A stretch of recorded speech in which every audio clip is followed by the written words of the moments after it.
আবাবিল পাখি আর পৃথিবীতে আসবে না। কোরআনে এই ধরনের আর আসার কোনো ইঙ্গিত নাই। যদি আসেও তাহলে পেট্রো ডলারের যারা মালিক মুসলিমের লিডারদেরকে আগে হত্যা করবে। মার্কিন যুক্তরাষ্ট্র তার চারিত্রিকগত দিক থেকে সে সঠিক আছে, কেননা সে 70 বছর থেকে এই ইসরায়েলকে সাপোর্ট দিয়ে যাচ্ছে। সে ইসরায়েলকে স্বীকৃতি দিয়েছে, ইসরায়েলের জনগণকে ফিলিস্তিনের মাটিতে বসিয়েছে, এটাকে একটা স্বাধীন রাষ্ট্র বানিয়েছে। সে তার নৈতিক জায়গা থেকে রাইট আছে। রাইট তাইলে কারা নেই? রাইট নেই আমরা মুসলমানেরা, রাইট নেই তুরস্ক, পাকিস্তান, কাতার, সৌদি আরব এবং আরব আমিরাতের লিডাররা। এই যে আবাবিল পাখির কথা বলা হচ্ছে, আবাবিল পাখি আর পৃথিবীতে আসবে না। কোরআনে এই ধরনের আর আসার কোনো ইঙ্গিত নাই। যদি আসেও তাহলে পেট্রো ডলারের যারা মালিক মুসলিমের লিডারদেরকে আগে হত্যা করবে।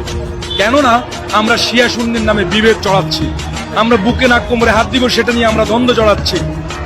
অথচ আমাদের যে নৈতিক দায়িত্ব, আপনি একবার দেখুন, পাকিস্তান পারমাণবিক অস্ত্র সজ্জিত। পাকিস্তান যদি একবার বলে আমি আমার কয়েক হাজার সৈন্য আমি ফিলিস্তিনে পাঠাচ্ছি, সৌদি আরব পেট্রো ডলারের মালিক, সে যদি একবার তেল অবরোধ দেয়, এরপর সে যদি বলে আমি আমার সৈন্য পাঠাচ্ছি, কাতার তো কিছুটা করে যাচ্ছে।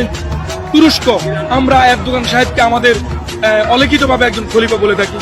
উনি তো ভাই অনেক আগে ইসরায়েলকে স্বীকৃতি দিয়ে বসে আছেন, উনার পূর্বসূরীরা। উনি একবার বলুক আমি 5000 সৈন্য পাঠাচ্ছি। কাতারকে যখন সৌদি আরব অবরোধ দিয়েছে তখন উনি যে কাজটা করেছেন এই কাজটা গাদার বেলায় করুক।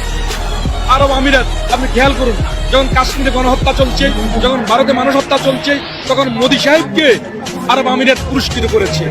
আরব আমিরাতের কাজ কি? মধ্যপ্রাচ্যের মুসলিম দেশগুলো যদি মার্কিন যুক্তরাষ্ট্রকে, ইসরায়েলকে তেল অবরোধ দেয়, তাহলেই দেখবেন ফিলিস্তিনে গণহত্যা বন্ধ হবে। আপনি অহেতুক মার্কিন যুক্তরাষ্ট্রের অস্ত্র ব্যবহার করবেন, মোবাইল ব্যবহার করবেন, এরপরে তার কয়েকটা শুধু পণ্য অ্যাভয়েড করবেন, এরপরে আপনি তাকে পরাজিত করার স্বপ্ন দেখবেন। এই সমস্ত মিথ্যা আশ্বাস দিয়ে পৃথিবীতে চলা যাবে না।